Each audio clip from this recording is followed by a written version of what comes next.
In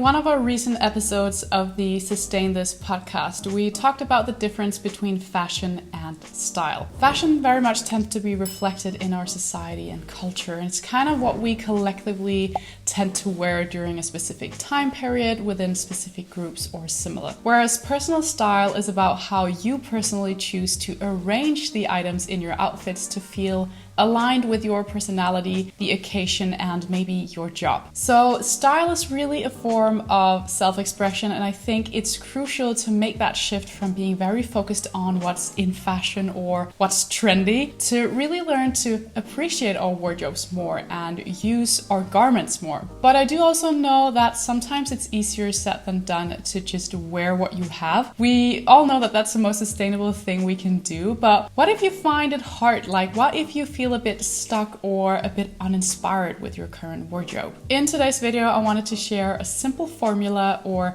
a step-by-step guide, if you will, that you can sort of try following the next time you feel like you're stuck in a bit of a style rut. If you feel tempted to shop, although you don't actually need to, maybe you're just feeling bored, or just if you need some day-to-day inspiration. With that, here are 5 steps to building stylish outfits every day without shopping.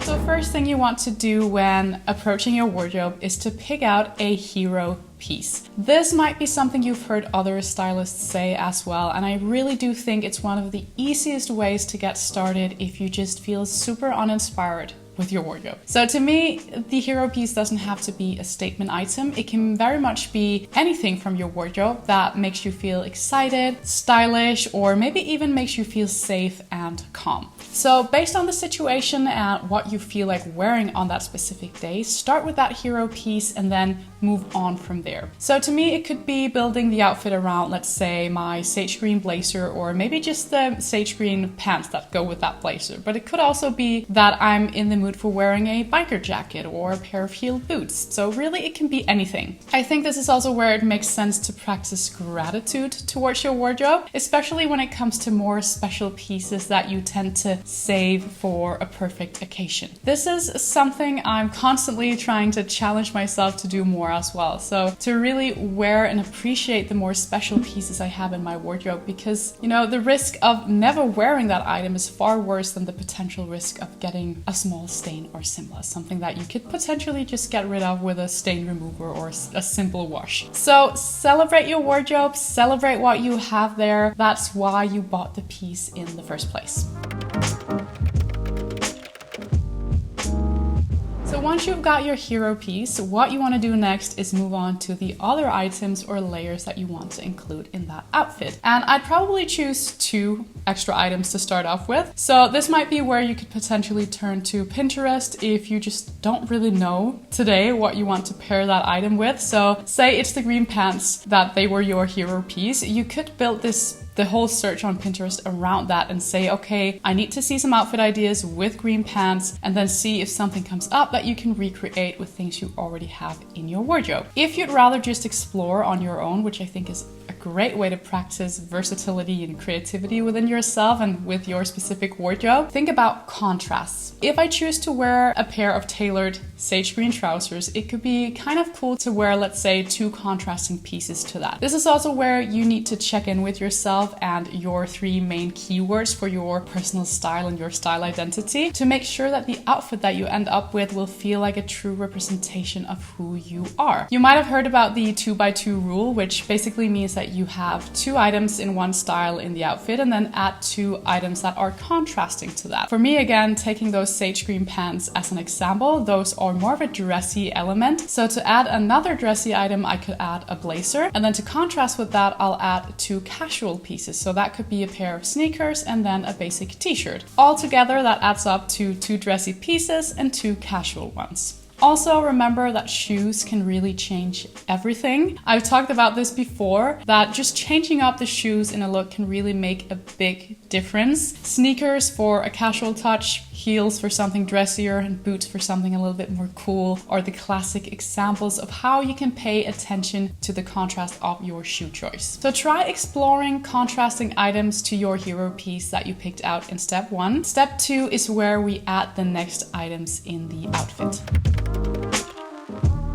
Contrasts are great, but so is balance. So to make sure the outfit doesn't feel too all over the place, I do love playing around with balance, and that could be color balance or it could be balance in shape and proportion. So 3-color rule is a great way to ensure harmony and balance when it comes to the colors in your outfit. So it basically means that you stick to only 3 colors within the entire outfit. It doesn't have to be religiously followed. Sometimes I'll add a 4th color if it still feels nice and balanced, or if I have a color, let's say shades of beige or brown, even though they're not 100% the same, you could argue that because they are similar, they still create that balance. You could also try the color sandwich rule, where you reflect a color you are wearing on the top part of your body to the lower part as well, which also provides a nice and balanced look. When it comes to balanced proportions, again, it's not something I follow religiously, because sometimes an overly big and slouchy look can also make you feel great, but I do tend to let 1 to 2 items stand out in, let's say, volume, and then add some slightly slimmer items to that to make sure I don't feel swallowed up in fabric. So that could be a pair of white leg pants as the looser silhouette. I then like pairing those with more of a sleek shoe, and then try to tuck in whatever top I'm wearing with that to create some definition and kind of break up the pieces that I'm wearing.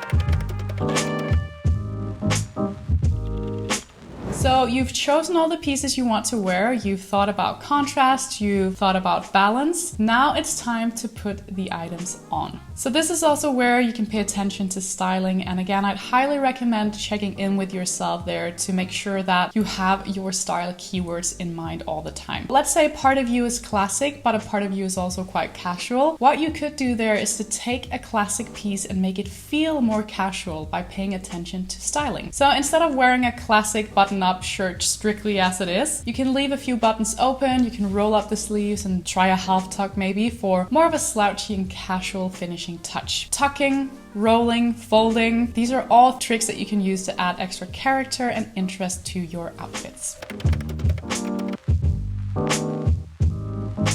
Speaking of interesting touches, the final step is to accessorize and add other details like jewelry or maybe even a lipstick. So make sure to think about color coherence again here. Sometimes it can be kind of cool to choose a bag in a contrasting color to the entire outfit, especially if the outfit itself is kept pretty simple. But otherwise, I do like matching, for example, belt and shoes or bag and shoes to ensure somewhat of a balance. But other than that, think about the previous steps again. So choose a bag that either falls in line with the overall vibe of your outfit, or something you can use as a contrasting piece to change up the entire vibe of the look, similar to with a pair of shoes. So a good example could be a classic leather bag versus a straw summer bag. The two bags change the entire vibe of the outfit massively. The classic bag making it feel more polished, and the straw bag adding texture, making it far more summery and relaxed. So there you have it, guys, a step-by-step guide on how to put together an outfit if you don't know what to wear, or just if you want to make sure you get full potential out of your existing wardrobe. I really hope this video sparked your creativity and your interest in really making your wardrobe work harder for you, and to ensure style confidence within yourself in the process as well. If you enjoyed this video, make sure to give it a thumbs up. Make sure to subscribe as well. It's the best way for you to support my work, and I would love to have you here. With that, take care, and I hope to see you again in the next one. Bye, guys.